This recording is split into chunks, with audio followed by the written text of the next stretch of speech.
The dollar collapse will be the single largest event in human history. This will be the first event that will touch every single living person in the world. All human activity is controlled by money. Our wealth, our work, our food, our government, even our relationships are affected by money. No money in human history has had as much reach in both breadth and depth as the dollar. It is the de facto world currency. All other currency collapses will pale in comparison to this big one. All other currency crises have been regional, and there have always been other currencies for people to grasp onto. This collapse will be global, and it will bring down not only the dollar, but all other fiat currencies, as they are fundamentally no different. The collapse of currencies will lead to the collapse of all paper assets. The repercussions to this will have incredible results worldwide. The dollar is the world's reserve currency. It supports the global economy in setting foreign trade, most importantly, the petrodollar trade. This fuels our corporate vampires that acquires and harvests the wealth of the world. The corporate powers suppress real assets like natural resources and labor to provide themselves massive profits. The fascist statists, collectivist model provides the money into the economy to fund an ever-increasing federal government. That government then grows larger and larger, enriching its minions with jobs to control their fellow citizens. Finally, to come full circle, the government then controls other nations through the military-industrial complex. This cycle will be cut when the mathematically and inevitable collapse of the dollar occurs. In order for our debt-based money to function, we must increase the debt every year in excess of the debt and interest accrued the year before, or we will enter a deflationary death spiral. When debt is created, money is created. When the debt is paid off, money is destroyed. There is never enough to pay off the debt because there would be not $1 in existence. We are at a point where we either default on the debt, willingly or unwillingly, or create more money or debt to keep the cycle moving. The problem is, if you understand anything about compounding interest, we are reaching the hockey stick moment, where the more debt that is incurred, the less effective it is, and this leads us to hyperinflation. There are only two actors needed for this hyperinflation: the lender of last resort, or the Fed, and the spender of last resort, the government. These two can and will blow up the system. I believe they will wait until the next crises and the whiff of deflationary depression before they fire up the printing presses. That crisis is coming very soon, at the end of the summer or fall. The money and emergency measures are worn out. The fact that none of the underlying problems that caused the 2008 crisis have been resolved. The only thing that has happened is that instead of corporate problems, we now have national problems. In this movie, Greece will play a role of Lehman Brothers, and the United States will play the role of AIG. The problem is there is nowhere to kick the can down the road, and there is no world government to absorb the debt yet. So this leads me to the top 5 places not to be when the dollar collapses. Number 1, Israel. This Anglo-American beachhead into the Middle East was first conceived by the most powerful family in the world, the Rothschilds, in 1917. The Balfour Declaration said that there will be a Zionist Israel years before World War II, and the eventual establishment of Israel. Israel has not been a very good neighbor to its Muslim nations, and has always had the two biggest bullies on the block at its back. When the dollar collapses, the United States will have much too much on its plate, both domestically and internationally, to worry about such a non-strategic piece of land. This will leave Israel very weak at a time when tensions will be high.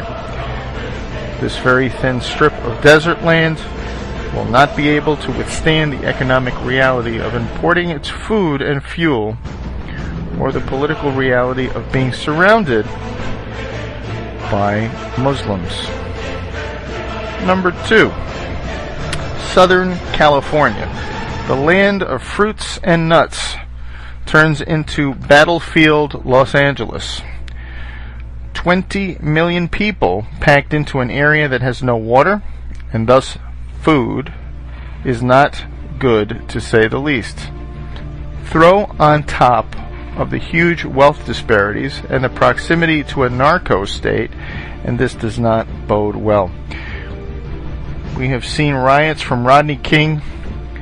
What will happen when the dollar is destroyed and food and fuel stop coming into this area? People will get desperate and do crazy things, especially when a huge proportion of its citizens are on antidepressants. If food and fuel cannot get in, what about Prozac? At a time when people's worlds are falling apart, they lack the ability to deal with this new paradigm. If people come off these drugs too fast, they will suffer psychotic breaks, and you will have thousands of shootings or suicides. Number 3. England. The land of the Big Brother and former empire of the worldwide slave and drug trade will suffer heavily. The stiff upper lip that the British elite ingrained into the sheeple will not work anymore as the British population explodes. The human character will sacrifice and unite for a foreign enemy, but not if the enemy has always been the elite. The Anglo-American Empire may pull off another false flag to distract its population, but I feel this collapse will happen before they pull it off. This will make all eyes point at the British elite as solely responsible for this catastrophe. We have seen massive riots for soccer matches with hooligans. What will happen when this island with very little food and fuel gets cut off? Number 4. New York City. Another large urban area living too high on the dollar hog.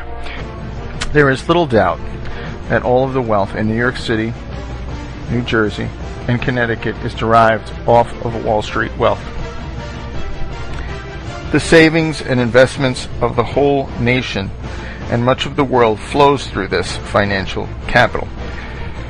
As the world wakes up to the massive financial fraud, this will lead to the destruction of capital like we have never seen before.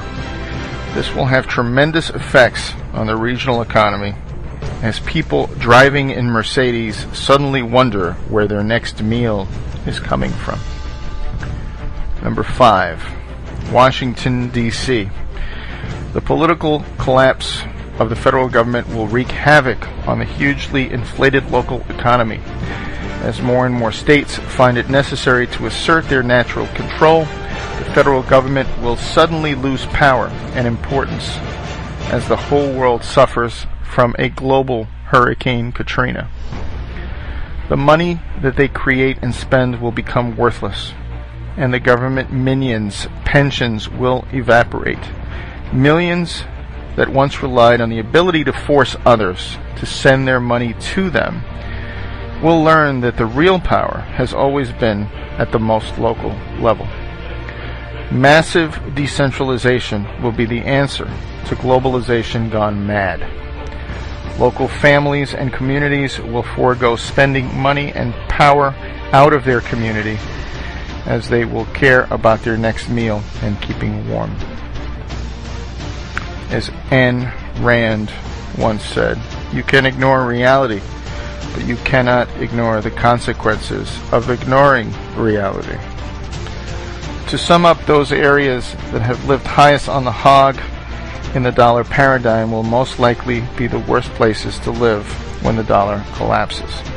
Many of you will see this video with passing interest, but rest assured, this dollar collapse is coming. It is a mathematical inevitability. We will not be as fortunate to muddle through this collapse like we did in 2008, when it was a corporate problem. This time around, it is a national and global problem. The global Ponzi scheme has run out of gas. As the demographics decline, as cheap, abundant oil declines, as hegemonic power declines, this comes at a time when we reach the exponential or collapse phase of our money. The irresistible force paradox says, what happens when an unstoppable force meets an immovable object? We are about to find out when infinite money hits a very finite world.